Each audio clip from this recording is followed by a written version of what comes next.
नमस्कार मित्रजन, अनुवाद अभ्यास का यह तीसरा सत्र है। आशा करता हूँ आप सबकी पढ़ाई पूरे ज़ोरों से चल रही होगी।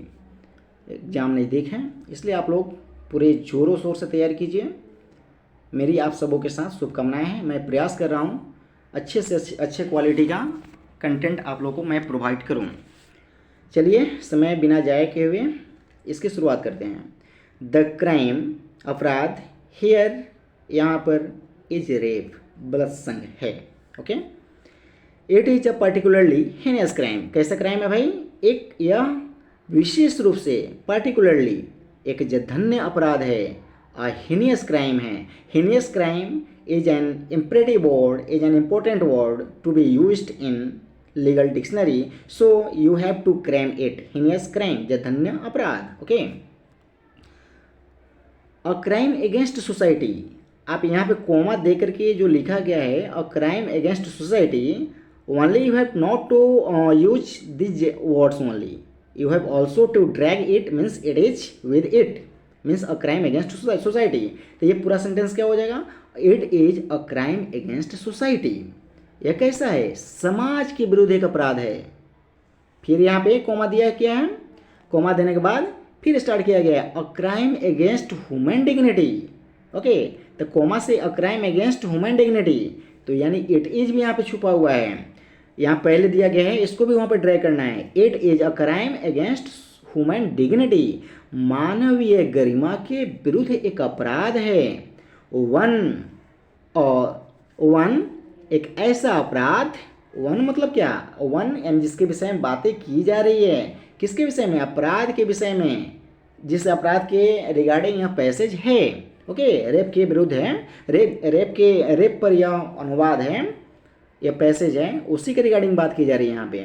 तो one that reduces a man to an animal, यानी एक ऐसा अपराध जो पुरुष को जानवर बनाता है, पशु बना देता है। Okay, next it is said that the penal institute, कैसे भाई? पेनल इंस्टीट्यूट में दंड विधि में हैज प्रिस्क्राइब्ड, क्या किया गया है? विहित किया गया है, उसमें दिया गया है ये चीज, a maximum and minimum punishment. कैसा? अधिकतम और न्यूनतम दंड फॉर एन ऑफेंस, काहे के लिए भाई? तो अपराध के लिए, अंडर सेक्शन 376 आईपीसी, धारा 376 के अधीन। किसकी? दंड संहिता की धारा 376 के अधीन, आईपीसी इंडियन प्रोसीजर कोड जो है उसके अधीन एक अपराध के लिए अधिकतम और न्यूनतम दंड क्या हो सकती है, इसको बताया गया है। Okay, to view such an offence once it is proved, एक बार ऐसा अपराध साबित किए जाने पर, टू व्यू साबित किए जाने पर, सच एन ऑफेंस ऐसा अपराध को, लाइटली इसकी हल्के तौर पर लेना, यानी लाइटली लेना इस अपराध को, is itself an affront to society, स्वयं में कैसा है भाई? समाज के लिए अपमानजनक है, समाज के लिए अपमान करने के बराबर है यह। Next it is said that दो, यद्यपि the award of maximum punishment, अधिकतम दंड दिया जाना, ओके, दिया जाना, में डिपेंड, क्या आधारित होता है? में depend on the circumstances of the case, यानी मामले की परिस्थितियों पर। किसके? Circumstances of the case.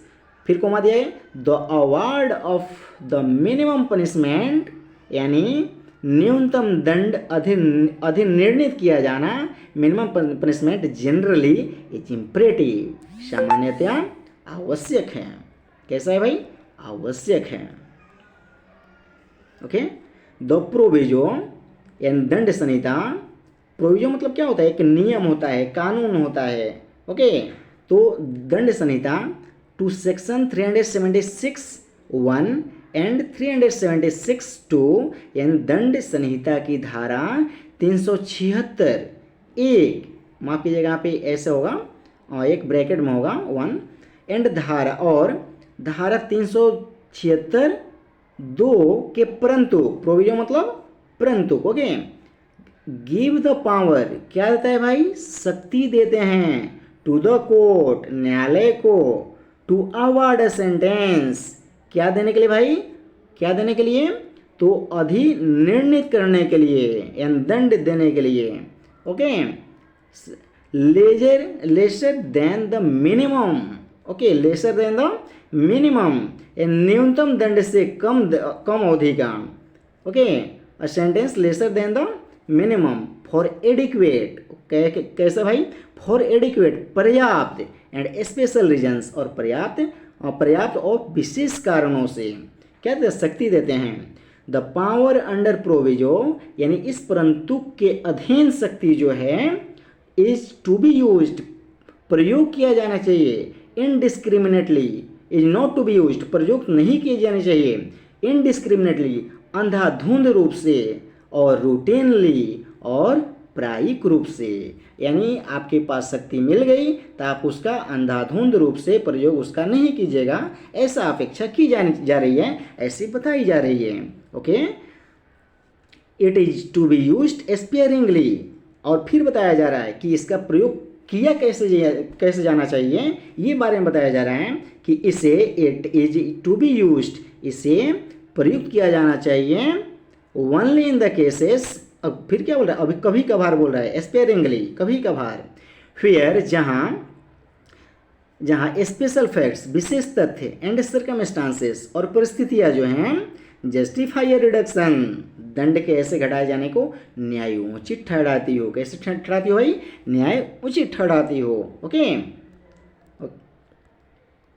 The reasons कारण जो है मस्ट बी रेलिवेंट, कैसा होना चाहिए, तो सुसंगत होना चाहिए, to the exercise of discretion, okay, विवेकाधिकार के प्रयोग के लिए। यहाँ पे क्या अभ्यास के रूप में नहीं कीजिएगा एक्सरसाइज का प्रयोग, यहाँ पे प्रयोग करने के संबंध में बोला जा रहा है, किसका, डिस्क्रिशन का, अपने विवेकाधिकार का, आप अपने जो बुद्धिमत्ता का, यहाँ पे जो आपका डिस्क्रिशन है जो विवेक पर आधारित होता है ना, विवेकाधिकार है आपका, वेस्टेड इन द कोर्ट, कहाँ पे विहित है भाई, कहाँ पे निहित है, तो कोर्ट में निहित है, यानी न्यायालय में निहित है। Okay, next, the reason must be set out clearly and cogently, कारण जो है, द रीजन जो है स्पष्ट रूप से होना चाहिए, क्लियरली होना चाहिए, एंड और क्या, कॉजेंटली होना चाहिए, तर्कपूर्ण रूप से होना चाहिए, उल्लेख किया जाना चाहिए। ओके, उल्लेख किया जाना चाहिए, मस्ट बी सेट आउट, कारण स्पष्ट रूप से और तर्कपूर्ण रूप से उल्लेख किया जाना चाहिए। Next, it is said that in the next sentence, the mere existence of a discretion by itself means विवेकाधिकार की स्वतः मात्र, कैसा मात्र भाई, स्वतः मात्र, itself मात्र, मेयर विद्यमानता, इसका जो एग्जिस्टेंस है इसके प्रयोग को न्याय उचित नहीं ठहराती है, not justify its exercise, existence होना चाहिए ना, इट्स एक्सरसाइज, इसके प्रयोग को, ओके, इसके प्रयोग को, एक्सरसाइज को न्याय उचित नहीं ठहराती है। ओके, ठहरती है। 1 सेकेंड प्लीज, क्या यहाँ बोला जा रहा है, the mere existence of a discretion by itself does not justify its exercise, विवेकाधिकार की स्वतः मात्र विधमता जो है इसके प्रयोग को न्याय उचित नहीं ठहराती है। ओके, ठहराती है होना चाहिए, यहाँ पे ठहरती है हो गया। Okay, next it is said that in the next sentence, the long pendency of a criminal trial and दंडित विचारण again and again, by and again, off and on, you will exercise this word, this phrase means criminal trial, dandit vicharan is an imperative word, is an important word to be used in legal translation because mostly it is asked.